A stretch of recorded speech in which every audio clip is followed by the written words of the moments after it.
เมื่อวานนี่ไปเบิ่งหมอมาพี่น้องเบิ่งไผ่มาบาปกรรมมันมีจริงนะเป็นช่วงข่อยกว่าปีนี่ปีชงกว่าปีนี่ปีชง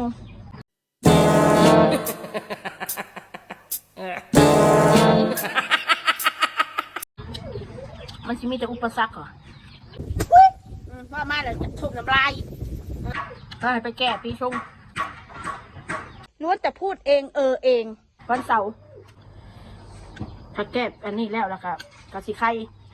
กราบชีวิตกะสิไข่นะแบบมันสิบคัดของยังนะว่าซันซะ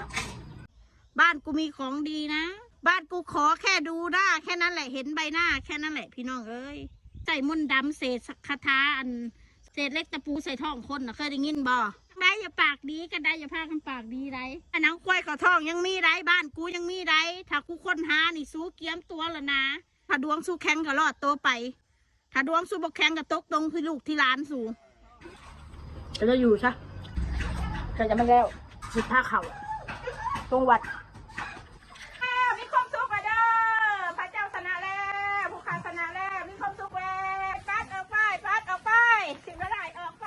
มีกระดานออกไปสู้จะออกไปสู้ดีปีชงมาปีเป็นปีเกิดเจ้าของเลยนะที่มาสิงกูไม่จำเป็นต้องไปย้อนดูคลิปกูค่ะกูไม่จำเป็นค่ะกูฝากให้คิด